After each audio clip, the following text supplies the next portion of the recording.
Então, o primeiro ponto de respeito ao que eu chamo normalmente de 4 pilares da música na Amazônia, né? O primeiro pilar, que eu acho muito importante, foram os cantos, as formas de canto que aqui já existiam, os cantos indígenas, né? Depois, o canto da população africana, escravizada, que veio para a Amazônia, né? E o canto também que se destacou aqui no processo de catequese, que foi exatamente os cantos sacros europeus, né, que os portugueses trouxeram. Aí se destacou muito os mercedários, carmelitas, jesuítas, né, eram cantores exímios aqui na Amazônia no período colonial. Mas o canto continuou sendo importante para a nossa região, né, até porque no período da borracha, aqui no final no final do século XIX, né, você tinha já compositores que assumiram essa estética do canto lírico, do canto operístico, né? Então, essa tradição aqui ela vai também se apresentar. Eu dou destaque aí ao Gama Malcher, que foi aí um grande compositor, escreveu a ópera Bug Jargal, né? Então, o Gama Malcher foi um desses compositores importantes aqui, né, que deram mais sentido para esse canto, né? Se a gente pudesse estabelecer uma história desse canto, né, com certeza a gente começaria, né, por esse canto colonial, das denominações religiosas, né, católicas, e com certeza esse canto do século XIX, né, o canto que veio com as companhias de ópera, que foi difundido aqui pelos compositores também, que estudaram e se formaram nessa concepção de música italiana, né? Eu também daria um destaque para o canto orfeônico, que foi muito relevante aqui na nossa região, né? O canto orfeônico foi muito disseminado no início do século XX. Então, em Belém, você tinha a figura do Clemente Ferreira Júnior, né? E o Clemente Ferreira Júnior chegou a dirigir corais imensos lá em Belém, né, no início do século XX. Né? Você tinha lá também, logo em seguida, a Maria Silvia Nunes, claro, e a Margarida Esquiva Zappa, que foi também uma representante desse canto orfeônico, ali nos anos 10, 20, 30. Né? Ela se destacou mais nos anos 30, 40. Ela foi uma discípula do Villa-Lobos, né?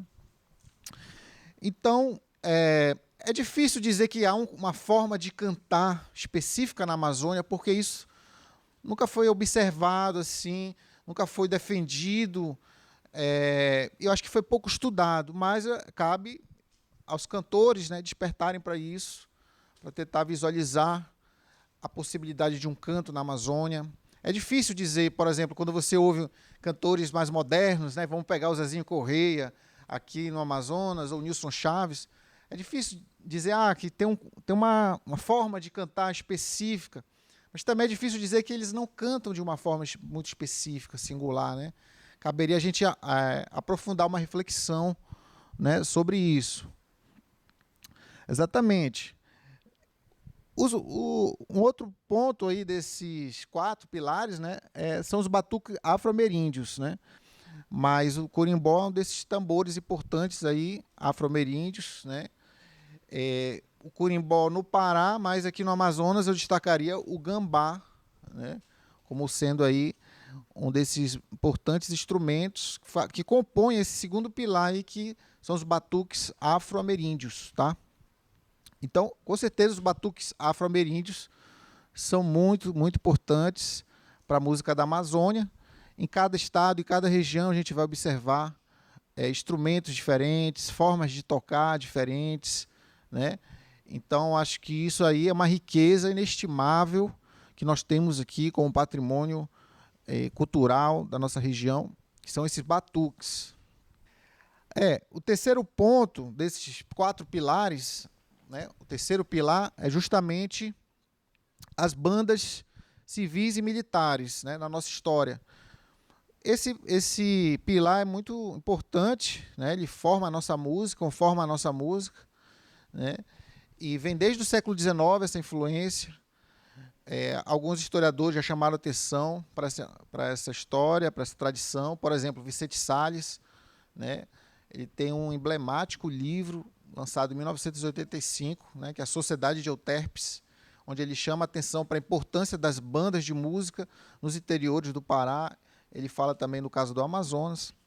Então, as bandas foram realmente um elemento fundamental na formação da nossa música, né? E difundindo aí os instrumentos de sopro, né? Por todo o nosso território, né? As bandas foram importantes no Pará, no Amazonas, né? Então, certamente aí as bandas são um dos elementos mais significativos, né? Tanto que quando a gente entra no processo fonográfico nos anos 80, essa sonoridade, os instrumentos de sopro, eles vão estar presentes, né? E vão ganhar até um destaque especial aí nessa produção dos anos 80, né? Então, aqui no Amazonas você tinha a banda da Polícia Militar, a banda do Corpo de Bombeiros, depois a banda do Exército, a banda do 27º Caçadores. Peraí. Aqui não tem. Né? Isso aí é uma imagem, volta lá. Aqui é uma imagem da banda no final dos anos 60, né, quando eles ainda se apresentavam muito na rua. A banda tinha uma importância social muito grande aqui em Manaus, não só porque ela atuava no calendário da cidade, né, no calendário festivo, mas porque a banda também atuava nas festas populares em geral, certo? Inclusive, os músicos das bandas, né, eles já começam a ter esse fluxo forte aí com as festas populares dos interiores. Eu acho que as rádios foram realmente um pilar fundamental para a nossa música, tá? Por que eu falo da rádio? Porque a rádio, ela gerou o fenômeno fonográfico.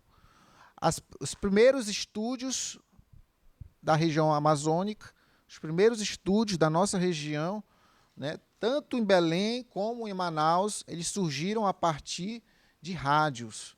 Então, as rádios, né, deram criação, deram surgimento aos primeiros estúdios de gravação na nossa região, certo?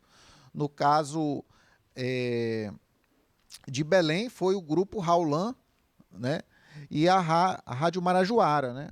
A Rádio Marajoara já fez uma primeira gravação ali no final dos anos 60 para 1970, né?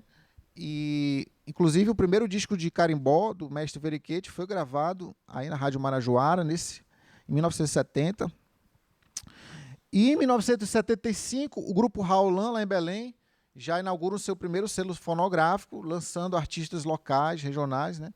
E aqui em Manaus, a rádio também deu surgimento ao primeiro estúdio, né, de gravação em Manaus, que foi exatamente o estúdio da Rádio Tropical, né? A figura aí do seu Antônio Malheiros. Esse estúdio chegou a fazer algumas gravações, não muitas, né? A única gravação que realmente veio a ser comercializada, a lançada por um selo, foi a gravação do disco Davi, né? Que saiu pelo selo da Unacan, né? Mas, tirando isso, a Rádio Tropical não conseguiu prosperar, então a produção dela não deu continuidade nesses anos 80, certo? Então, pessoal, as rádios foram muito importantes, porque as rádios contratavam artistas, contratavam músicos, né? Tinha todo um casting, como eles chamavam, né? Um conjunto de artistas que eram contratados pela própria rádio. Então a rádio não era só importante porque ela divulgava, claro que isso, né, a capacidade de expandir, de difundir a música, né, é com certeza muito grande com a rádio. Mas a rádio era importante também porque ela era um mercado, ela contratava, né, era um contratante de trabalhadores músicos. E, com certeza, pelo fato de que a rádio originou aí os primeiros estúdios de gravação da região norte, né? Então, beleza, gente. Esse é o primeiro ponto, né? Esse é o primeiro ponto que eu queria conversar aqui com vocês, né? Que são esses 4 pilares da música na Amazônia. Primeiro, o canto, as formas de canto, desde o canto sacro, né, o canto gregoriano, o canto sacro cristão, que foi utilizado na catequese, mas os cantos indígenas, africanos, e também esse canto como ele veio se apresentando, né?